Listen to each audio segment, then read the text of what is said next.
Centaur and Sphinx, Lucifer and Ahriman, Christ in the Etheric sphere. I knew a poet who died several years ago, footnote Ahriman Role, or Rollet, 1819 to 1904, end footnote. One day, in the late 1880s, he confided to me that he was very concerned about the future of humanity. I should emphasize that even though the way he expressed his anxiety was somewhat unconventional, he was undoubtedly painfully earnest about both his anxiety and the direction in which his contrary ideas pointed. Indeed, his anxiety inclined him to be somewhat pessimistic. It was his opinion that the human development would tend more and more toward the head, and that compared to the head, the rest of the human organism would atrophy. He was most serious about this idea, and expressed his fear in a paradox. That is, he believed a time would come when the rational, intellectual nature of the human being would take control to the extent that the head would finally become a huge ball, and that human beings would then roll like balls over the earth's surface. This person's fears were very real. He thought of us as living in the epoch of intellectualism, when the intellectual faculties as expressed in the head are emphasized. He believed that these intellectual powers would progressively increase, and that humanity was moving toward an unenviable future. This was a very unconventional way to voice his fears, and in a sense we might say that the anxiety that produced his pessimism was also unusual. In this case, as in so many, however, the intellectual forces of human beings has a tendency to exaggerate and jump to conclusions when some observation is considered. There is ample evidence for this tendency, both in ordinary exoteric life and in anthroposophical thinking. We must only look around a little. We find that human experiences and observations over the centuries have always produced a crop of theories and hypotheses. How many have been consigned to oblivion during the course of human evolution? How many have been shown to be worthless? In the anthroposophical and occult domain, we often find that whenever certain facts are communicated from clairvoyant vision by someone trained in the occult and thus having some clairvoyant powers, theories come along and invent all kinds of notions and plausible theories, which are then expanded and developed. The original observation is often specific and limited, but the ideas and theories built on it encompass a whole universe. This is always a danger, because the intellect tends to exaggerate beyond all proportion. We find this tendency in an almost reasonable form in the well-known book by Sinnett, titled Esoteric Buddhism. Footnote, Alfred Percy Sinnett, 1840 to 1921, journalist, chief editor of title The Pioneer, a prominent English newspaper in Allahabad, India. He became a friend of H.P. Blavatsky, who arranged for him to correspond with Mahatma K.H., one of her masters, on the basis of which he wrote The Occult World, 1881, and Esoteric Buddhism, 1883. He also became vice president of the International Theosophical Society, 1895 to 1907, end of footnote. This book is based on a number of genuine esoteric facts, which are central to the work and refer to the middle period of the Earth's development. These facts, however, form the basis for a system of rounds and races that revolve and follow each other in cycles, always in a similar way. These conjectures are all theories elaborated from a small amount of genuine data found in the book, that is, factual data. This was also true of the poet I referred to. Deep within, this poet had a kind of subconscious, instinctive imagination that told him something of the truth, an ounce of truth, as it were, multiplied 100-fold. We are often confronted with such things, but where is the truth? The truth is that in the present age or earthly cycle, the human head is going through a kind of evolution. and in the future the formation of the head and its whole structure will change further. Looking ahead to the Earth's distant future, we must imagine that, for example, the structure of the human forehead, nose, and jaws will go through important changes, whereas the rest of the earthly human organism will, in a sense, regress. Nevertheless, during the whole Earth epoch, the relationship between the head, which is certainly developing, and the rest of the body will, of course, never become an autonomous rolling ball. The head's development will proceed very little in this direction. On the other hand, during earlier eras of Earth evolution, before the middle of the Atlantean epoch, the rest of the human organism was able to change and did continue to transform. Aside from the head, the human organism has changed relatively little. I repeat, relatively little, since the middle of the Atlantean epoch. Before the Atlantean epoch, however, the rest of the human organism changed considerably. Thus you may conclude, this time correctly, since it is simply an observation put into words, that as we return farther into the Atlantean and Lemurian epochs, human beings appear increasingly different, even to themselves. During the ancient Lemurian epoch, human beings looked very different than they do today. The way we might have seen ourselves as human beings in the latter part of the Lemurian epoch is revealed somewhat as we gradually, clairvoyantly receive the impression leading to the paradise imagination, as I described it. I explained that this paradise imagination corresponds to a complete description of the human being's physical body as paradise itself. Thereafter, human beings became dissociated, as it were. They became divided beings, and thus our present bodily nature appears dispersed, as I described. And yet a powerful leap forward was made during the time we look back to clairvoyantly and see the paradise legend unfold before us. It may also be clairvoyantly observed that through this sudden leap forward, this extension of the human entity, as it were, was compressed relatively quickly into the state that became the beginning of subsequent human development. Nevertheless, right after the time related to the paradise imagination, the human form was very different from that of modern human beings. Essentially, the whole natural environment was very different from what it is today. In previous lectures, I said that we could attain the paradise imagination if we could suddenly become clairvoyant for a moment during sleep, looking back at our physical and etheric bodies and allowing ourselves to be stimulated by them in order to experience the paradise imagination through them. In general, however, it must be acknowledged that if we want to realize the paradise imagination, we must have already made great progress in esoteric development. We must have won many victories over ourselves, gone through many trials that transform our personal interests into the interests of humanity and the world.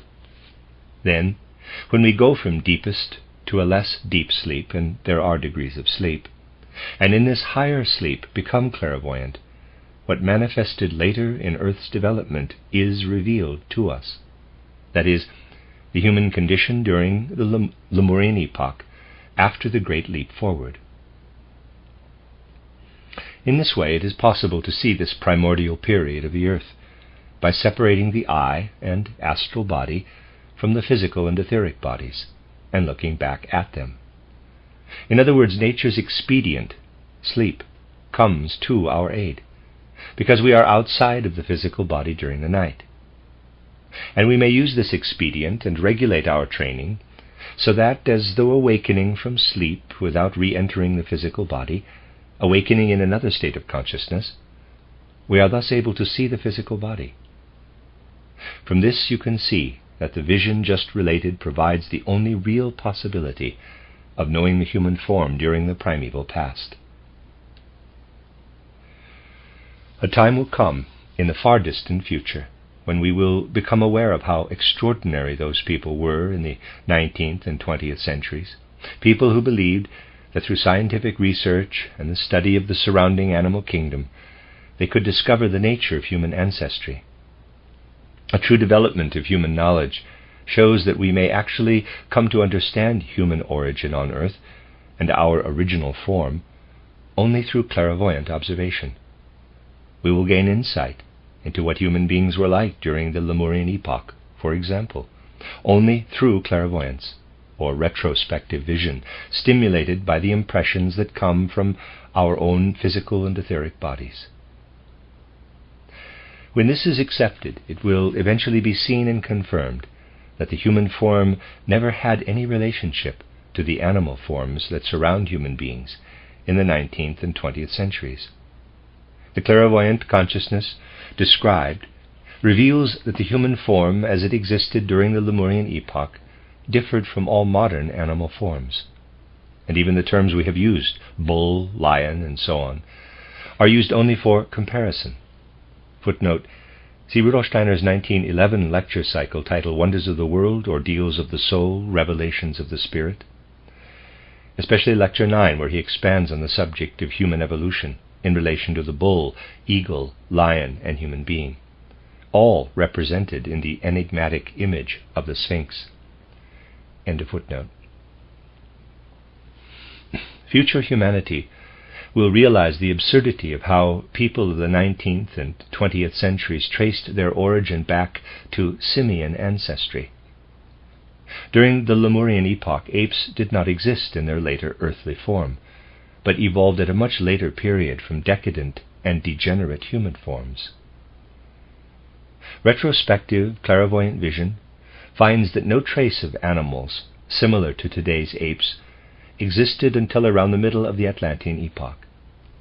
The farther back we go in human evolution, by using clairvoyant vision of ourself during nighttime sleep, the more we perceive that our form, or ancient structure, has been preserved to some extent. Thus, when we survey ourselves, we become aware of the physical body enclosed in an infinitely more delicate etheric body. We appear to ourselves in a form more akin to a vivid dream picture than to the form of flesh and blood that we know today. We must become familiar with the idea that when the self and the astral body are outside the human being, they can scarcely see the head. It appears quite nebulous. It is not completely effaced, but it seems quite vague and indefinite. On the other hand, the rest of the organism seems more distinct. It is also nebulous, but gives the impression that the human being is not a being of flesh and blood, but is endowed with a more powerful organization. As odd as it seems, it's true that when we perceive ourselves clairvoyantly in sleep, we sometimes see our physical and etheric bodies in a form reminiscent of the centaur. Footnote: Centaur is the Greek mythological half-man, half-horse, descended from Ixion, king of the Lapiths. They were savage followers of Dionysus, though some, like Chiron, were teachers of human beings. End of footnote. In its upper part, the centaur's human aspect, with a human face, is shadowy. The other part, which has no relation to any existing animal form, but is reminiscent of animal forms, in a certain sense gives the impression of power, and thus to the spiritual eye, EYE, this part seems stronger, more solid than the present human form of flesh and blood. I have already touched on these questions in an earlier lecture course. Footnote: Rudolf Steiner, titled Occult History, Historical Personalities and Events in the Light of Spiritual Science. End of footnote. Still, you must realize that all these imaginations, except for the paradise imagination, are fleeting and can be portrayed from different perspectives. I could just as well portray a somewhat different aspect, and you would see that this corresponds to another point in the course of development. Then we would arrive at the form of the Sphinx.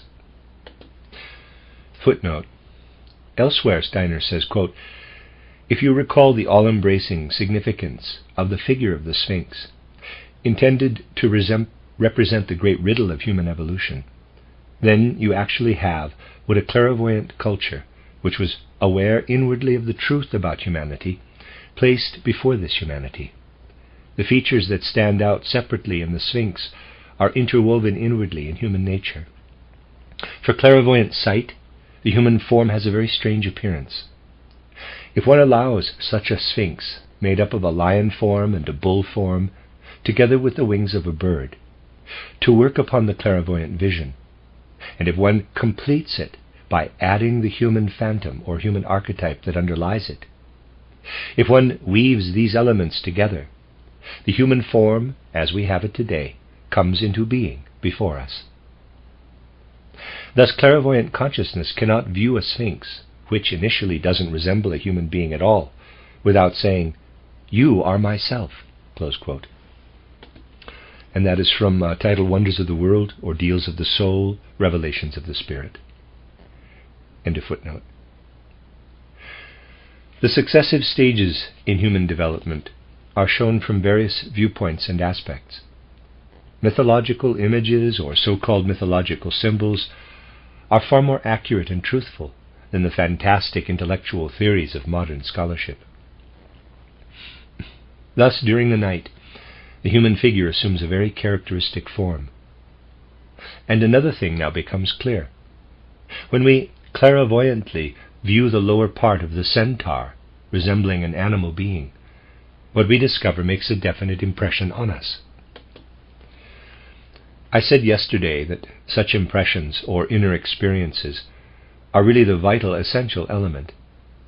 The images are important, but the inner experiences are even more so.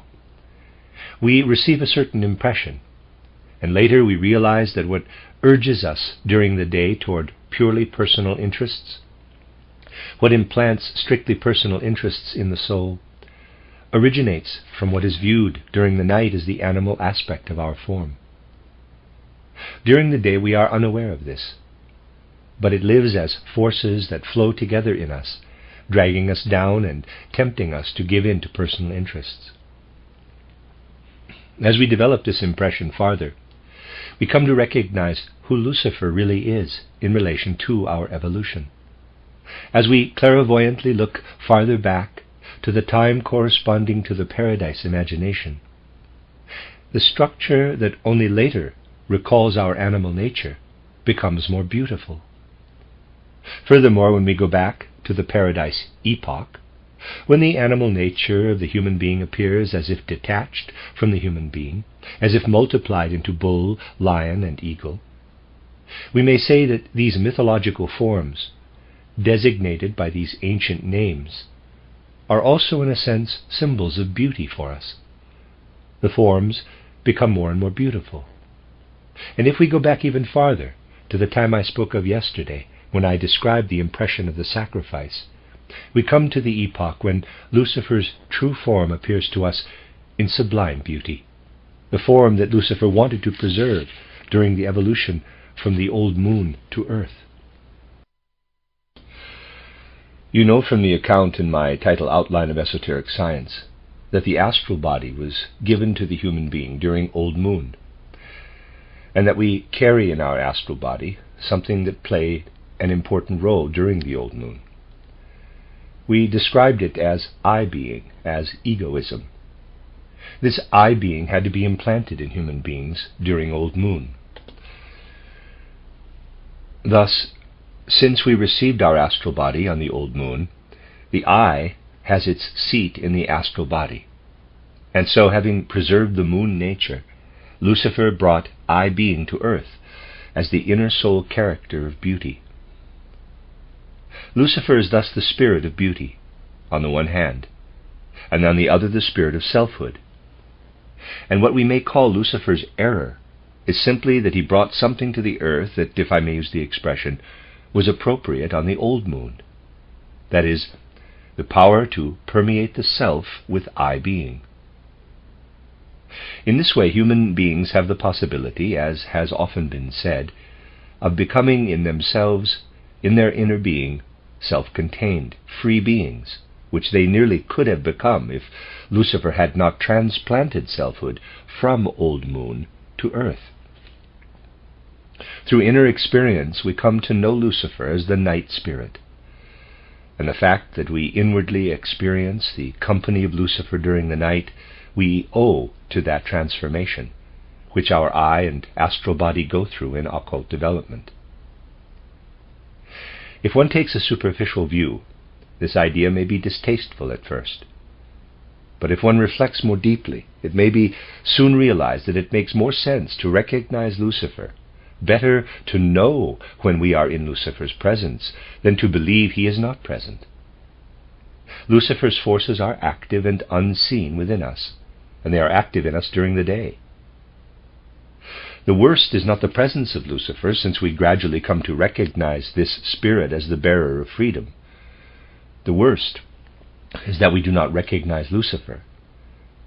Yet after we caught sight of Lucifer's temptation of human beings during the Lemurian epoch, we were no longer allowed to see this spirit.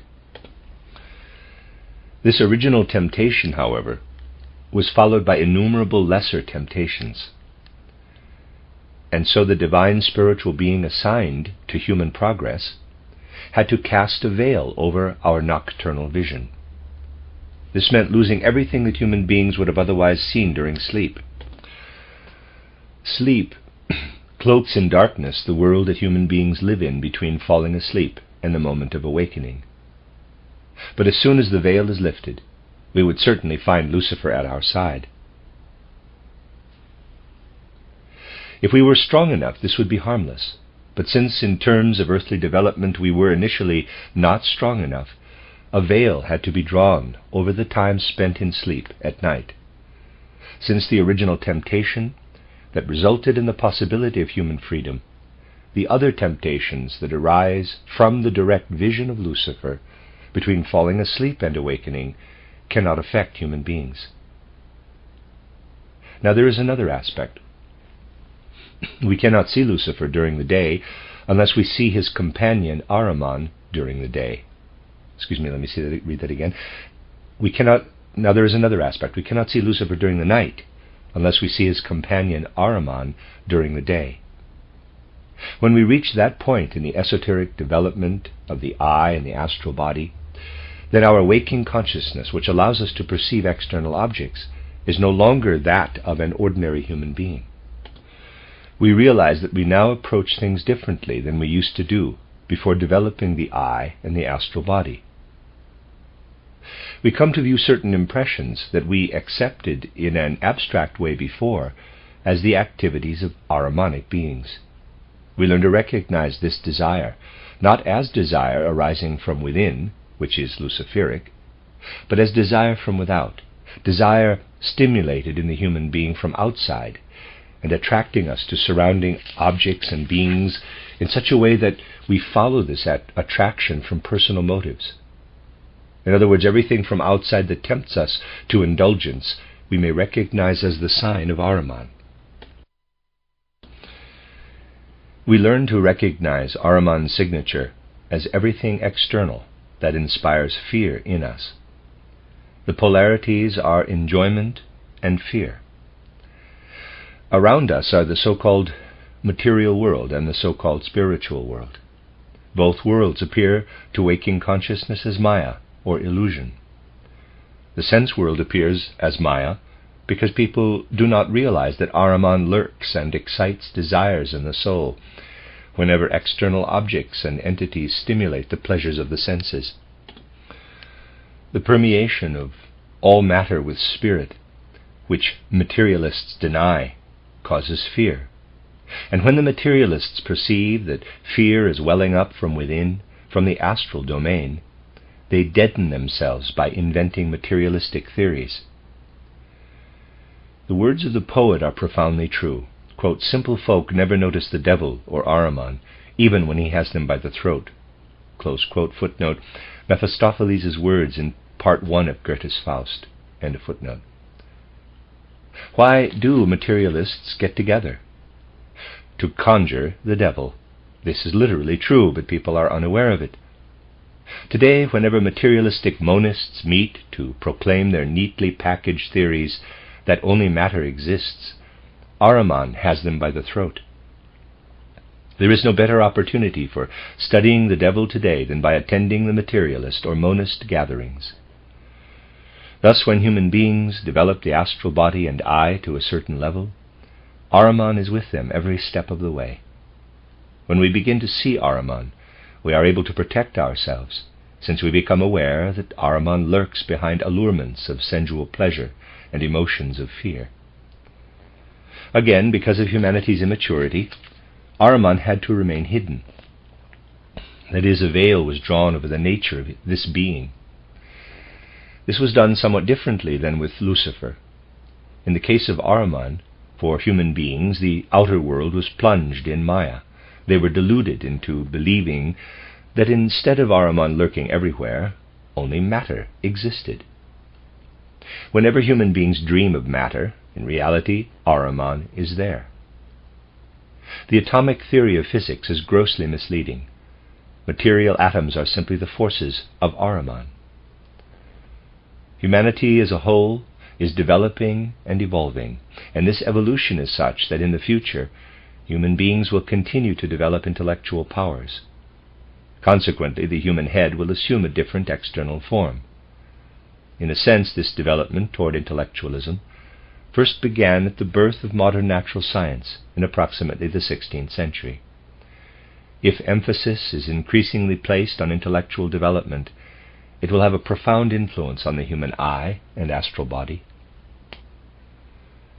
During the 16th century, ancient clairvoyant traditions survived contemporarily with the beginning of modern science. People knew then that a time would come when, through the higher development of the eye and astral body, human beings would be able to see Ahriman more clearly. But then intellectual development was at first strongly opposed to the perception of the spiritual, which darkened. Thus, by placing the figure of Mephistopheles, who is none other than Ahriman, beside Faust, it became clear in the 16th century that Ahriman will become increasingly dangerous to future human development. Humanity must recognize that Mephistopheles will increasingly become a seducer, as it were, of the human race. Previously, people were aware of this, because they preserved a memory of the ancient spiritual systems, but humanity as a whole has forgotten it. In the future, however, people will always be aware that we are accompanied in our waking life by Ahriman Mephistopheles. Nevertheless, we must not forget, on the other hand, that we are moving toward a future when, every time we awaken, we will get the impression, at first like a fleeting dream, but after that more and more clearly, that our nighttime companion was Lucifer.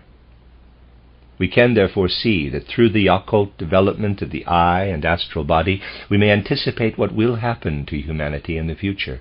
We can intuit something of the comradeship between Ahriman and Lucifer. In accordance with a definite evolutionary law, Lucifer first contacted humanity during the Lemurian epoch. Later, as a result of the Luciferic influence, the influence of Ahriman came about. In the future, this situation will be reversed. The Ahrimanic influence will be strong at first, and then the Luciferic influence will associate with it.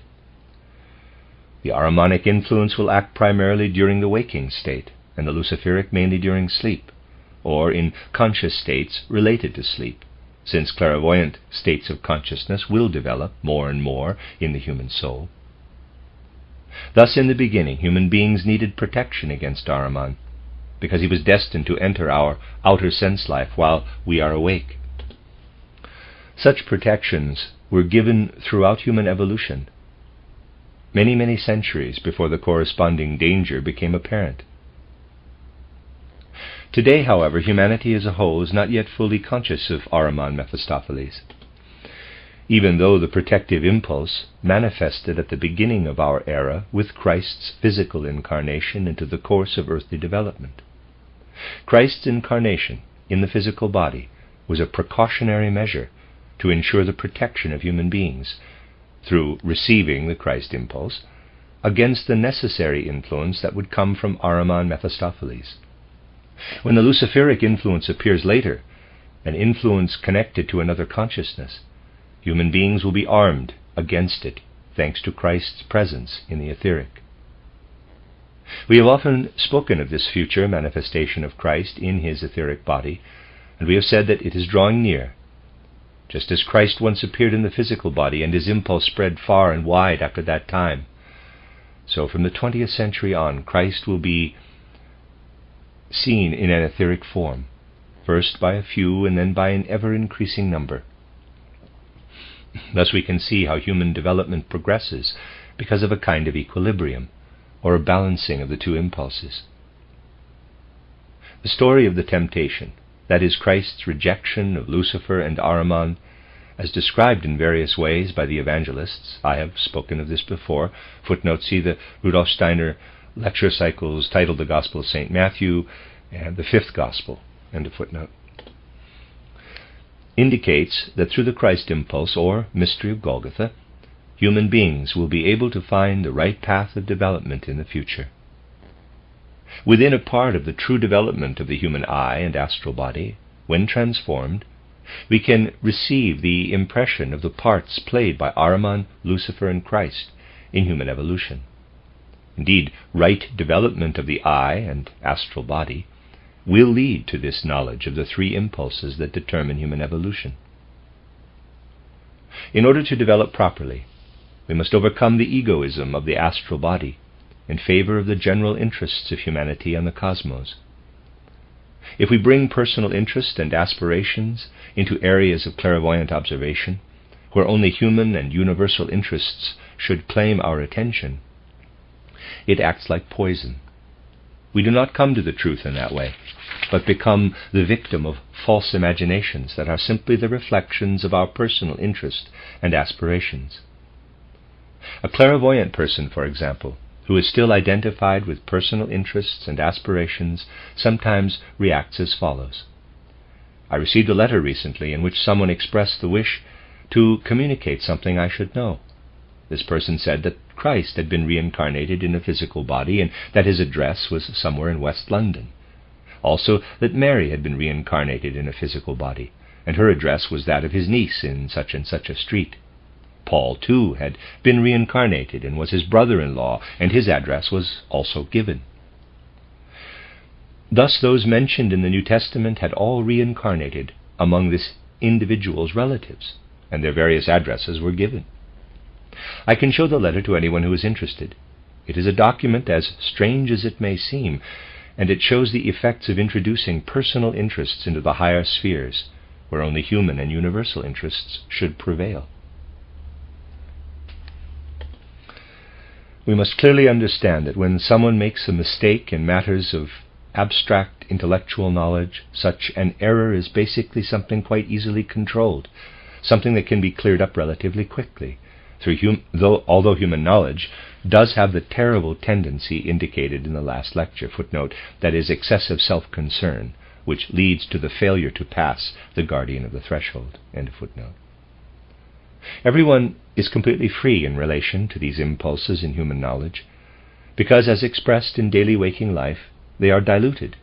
That is, we don't need to be dazzled by the follies and stupidities of the human intellect.